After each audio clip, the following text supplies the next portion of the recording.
Everyone, good morning, नमस्ते and welcome. कैसे हैं आप सभी? तो स्वागत है आपके अपने चैनल में। तो यहाँ हो चुकी है सुबह और सुबह के बज रहे हैं 5 और यहाँ काफ़ी उजाला हो चुका है। तो यहाँ पर कुछ कपड़े फैले हुए थे, टॉवल वगैरह, 2-3 टॉवल थी, 2 बड़ी टॉवल थी और एक छोटी टॉवल थी। तो जिस घर में बच्चे होते हैं ना तो फैल ही जाते हैं। और मेरा बाबू तो बहुत ही ज़्यादा खिलौने कपड़े जो भी मिलता है उसको बस फैलाने से मतलब होता है। तो उसे मैंने समेट करके रख दिया है और बिस्तर भी मैंने सही कर दिया है। और इधर लगा लेते हैं झाड़ू और उसके बाद में फिर आगे का काम हम निपटाएंगे, क्योंकि झाड़ू लग जाता है ना तो सुबह सुबह तो घर थोड़ा साफ सा लगता है, वरना फिर फैला ही रह जाता है।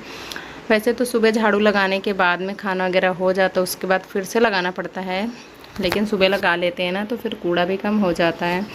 और यहाँ मैं पायल पहन रही थी, क्योंकि शाम को बाबू ने मुझसे ले लिए तो उसकी पायल ढीली हो गई थी, तो उसकी पायल उतार के मैंने रख दिया था। तो वो मेरी पायल के लिए रो रही थी, तो मैंने उसको शाम को दे दिया था, लेकिन पैर खाली खाली से लग रहे थे, तो मैंने सोचा चलो पहले पायल पहन लेती हूँ।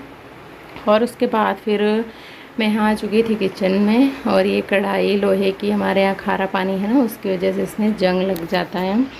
और यहाँ मैंने इसको धो के अच्छे से पोंछ दिया था। उसके बाद तेल डाल दिया है, जीरा डाल दिया है, और अब यहाँ मैंने इसमें लहसुन भी डाल दिया है, और इसमें प्याज भी कट करके हमने डाल दिया है।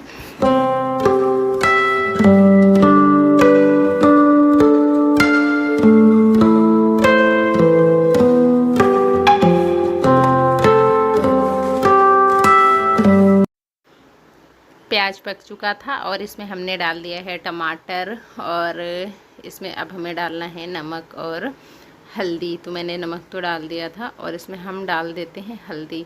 और मेरी बेटी मुझे बहुत ही ध्यान से देख रही थी।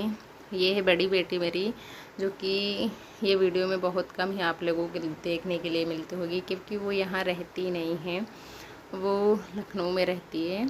और आज मैं बना रही हूँ आलू परवल की सब्ज़ी। तो परवल मैंने पहले ही छाट के डाल दिए थे, उसके बाद आलू डाल दिया है, इसको अच्छे से भून लेंगे। और उसके बाद में इसमें हम डाल देंगे मसाला, यानी कि गोल्डी मसाला, जो कि मैं डालती हूँ सब्ज़ी में। और इससे सब्ज़ी का कलर भी अच्छा आ जाता है और टेस्ट भी अच्छा आ जाता है। और थोड़ा सा नमक मुझे कम लग रहा था, तो थोड़ा सा मैंने नमक और डाल दिया था, और इसे हमने पानी डाल करके ढक दिया है। और रोटी वगैरह भी मैंने फिर बना लिया था। और यहाँ आ गई हूँ कपड़े धुलने के लिए, क्योंकि आज मुझे धुलने हैं हाथों से कपड़े। वैसे तो मैं मशीन से ही ज़्यादा धुलती हूँ, लेकिन आज थोड़ा सा टाइम मिल गया था तो मैंने हाथों से ही धो लिया है। और वैसे भी हाथ से धुलने की बात ही अलग होती है। कपड़े मशीन में साफ़ होते हैं, लेकिन जो बात हाथ से धुलने में होती है ना, वो मशीन में नहीं होती है। लेकिन कभी हमारे पास टाइम नहीं होता है। टाइम तो मेरे पास होता है, ज़्यादा काम नहीं होता है घर में, लेकिन बच्चों को संभालना होता है। और मेरा मतलब मैं छत वाले रूम पे, फ्लोर पे रहती हूँ। और ये है जामुन, जो मेरी बेटी खाती है ना, तो कपड़ों में जामुन लगा लेती, इतने दाग हैं, ये साफ़ नहीं होते हैं।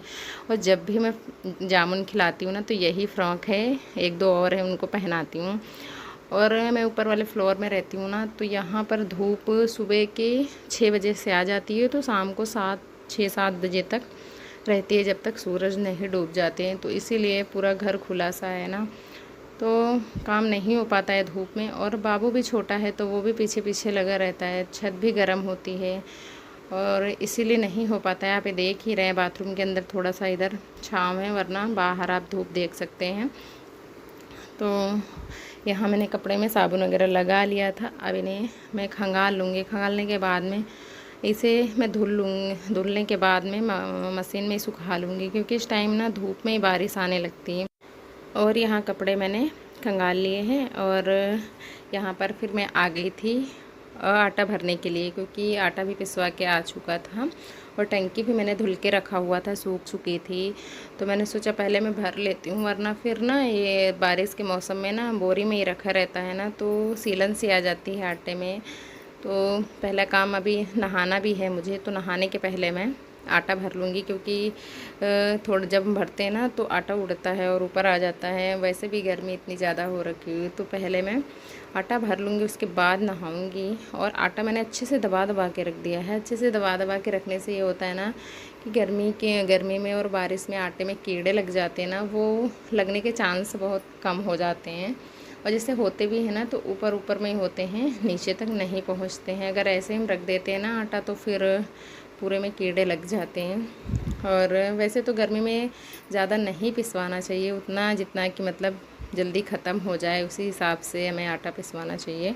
और मैं भी ज़्यादा नहीं पिसवाती हूँ। ये हमारा था 17 किलो के आसपास में, और एक टंकी में आ गया था।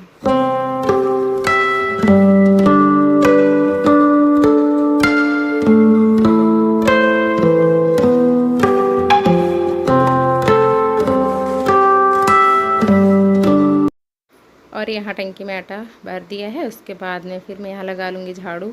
और झाड़ू हो गई थी, मैंने नहा भी लिया है। और ये कपड़े जो धुल के रखे हुए थे वो मैंने डाल दिए हैं सूखने के लिए मशीन में। पहले लाइट नहीं थी, और अब जब लाइट आई है तो फिर मैंने इसमें डाल दिया है। और ये सूख भी चुके हैं, और इन्हें इसी हाथ लगे फैला देती हूँ, वरना बारिश का कोई पता नहीं है कब आ जाए। तो चलिए मिलते हैं कपड़े फैलाने के बाद।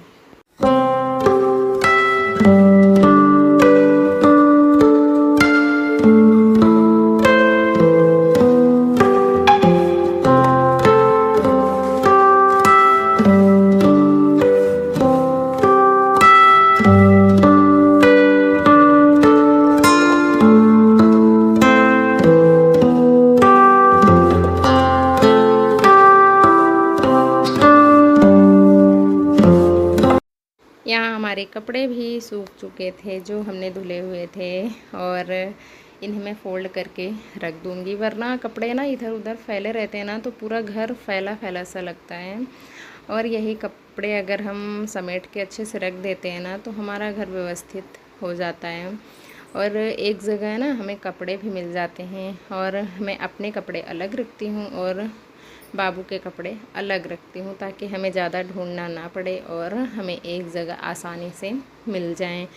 और बच्चों के कपड़े अगर इधर उधर हो जाते हैं ना तो फिर मिलते नहीं हैं, तो इसीलिए इसके कपड़े मैं अलग ही रखती हूँ और अपने कपड़े अलग।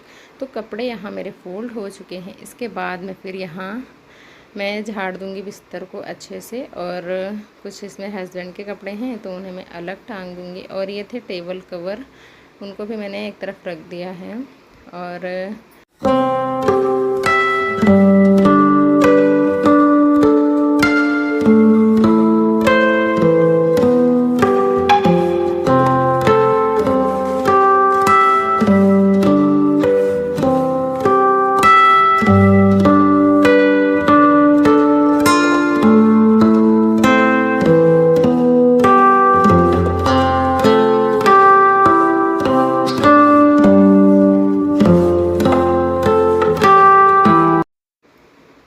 जिस घर में बच्चे होते हैं ना उस घर में तो पूरा दिन झाड़ू पोछा करते रहो, फिर भी मतलब घर साफ़ नहीं मिलता है। जिधर से बच्चे जाएंगे उधर से फैलाते हुए ही जाएंगे। तो कुछ इसी तरह मेरे यहाँ भी होता है तो बाबू छोटा, लेकिन सामान वगैरह और खाने पीने के सामान बहुत ही ज़्यादा फैलाती है। और कपड़े तो अभी जितने फ़ोल्ड करके रखे हैं ना वो अपनी पसंद से कपड़े पहनती है और पूरे कपड़े फैला देती है।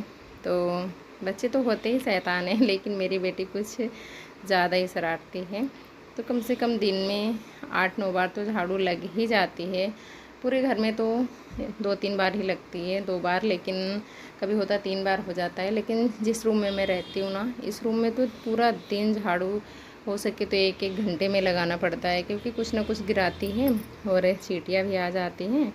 तो यहाँ फिर इसी हाथ लगे मैं लगा दूँगी पोछा, क्योंकि आटा भी यहाँ गिरा हुआ था। वैसे हमने झाड़ू लगा लिया है, लेकिन पोछा लगाने से ना थोड़ा एक अलग सी सफाई हो जाती है। और यहाँ हमारा काम ख़त्म हो चुका है। और ये हैं हमारे यहाँ के छोटे छोटे पेड़ जो कि हमने लगा रखे हैं गमलों में, वैसे ज़्यादा नहीं है। और ये हमने धूप में रख दिया था, उसकी वजह से पत्ते ख़राब हो गए हैं इस प्लांट के। और इसमें कुछ वो स्नैक प्लांट हैं और इसमें जेड प्लांट भी है, ये देख सकते हैं। कुछ मैंने अभी इन्हें जल्दी में लगाया हुआ है और ये देख सकते हैं कितना सुंदर लग रहा है। ये बाबू का खिलौना था और ये मेरी बेटी खिलौने बहुत कम खेलती है, तो इसमें मैंने लगा दिया है जेड प्लांट और इसमें लग भी जाता है, इसीलिए मैंने लगा दिया है। और ये देखिए मैंने कटिंग लगाया हुआ है जेड प्लांट की और ये कुछ मैंने इस प्रकार से शेप दे रखा है और ये कुछ इसका नाम मुझे नहीं पता है, आप लोगों को पता हो तो कमेंट में बताइएगा। और ये है गुड़हल और एक ये है गुड़हल, ये तो बिल्कुल सूख ही चुका था लेकिन फिर देखिए कितना अच्छा पेड़ हो चुका है। इसमें एक भी पत्ती नहीं बची थी, बिल्कुल सूख चुका था। मैं इसे उखाड़ के फेंकने वाली थी लेकिन फिर मैंने सोचा चलो शायद हो, मतलब लग ही जाए, और लग भी गया। और ये है हमारा मनी प्लांट और ये इतने सारे गमले हैं लेकिन इसमें अभी फ्लावर नहीं आ रहे हैं। गुड़हल में अभी तक आ रहे थे लेकिन इस टाइम नहीं है। वीडियो पसंद आई हो तो लाइक शेयर कमेंट और सब्सक्राइब।